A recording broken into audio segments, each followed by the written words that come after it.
Imagine this. You're asleep in a tent, deep in the frozen mountains. It's pitch black, minus 20 degrees outside.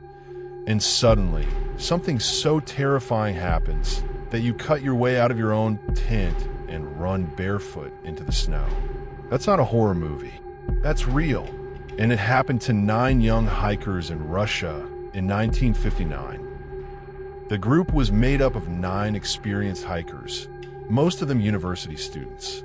They were young, healthy, and well prepared for the harsh winter trek.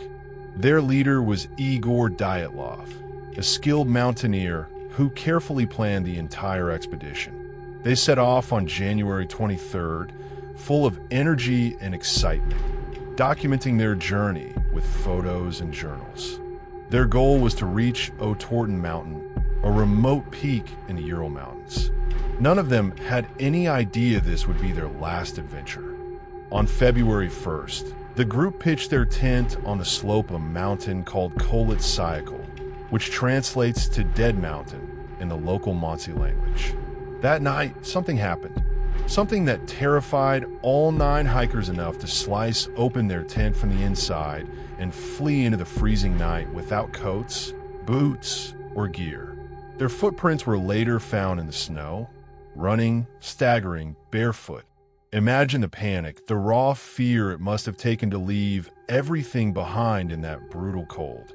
Weeks later, rescuers found the tent. It was cut open from the inside.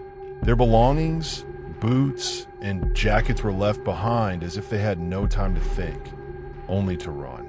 Not far from the campsite, searchers discovered 2 bodies near a small fire, dressed only in underwear. 3 more were found scattered across the snow, as if they had been crawling back toward the tent.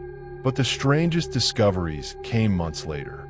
The last 4 hikers were found buried under several feet of snow. Their injuries didn't match a simple avalanche or exposure.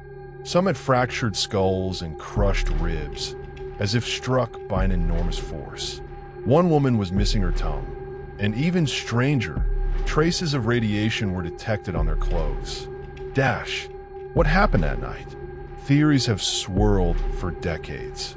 Some say it was an avalanche, but experts argue the slope was too shallow and the injuries too severe. Others believe it was a secret military test, stray weapons, or even radiation from classified experiments. Locals whisper about a yeti or some unknown creature of the mountains. There were reports of glowing orange lights in the sky that same night, leading many to believe in UFO involvement. Each theory tries to explain the chaos, but none can fully answer all the questions. Why would trained hikers run into the cold half-dressed? How did some of them suffer internal injuries equal to a car crash without any external wounds? And what about the radiation, reflection, and chilling clothes? More than 60 years later, the Dyatlov Pass remains one of the most haunting mysteries of the modern age. Officially, the cause is still listed as unknown compelling force. Think about that for a second. The government itself admitted it was something they couldn't explain. Were these 9 young adventurers victims of nature's fury? Did they stumble into a top-secret military project? Or did they witness something the world was never supposed to see? So what do you believe? Was it an avalanche, an experiment gone wrong, or something far stranger? Drop your theory in the comments, because the truth of the Dyatlov Pass is still buried under the snow.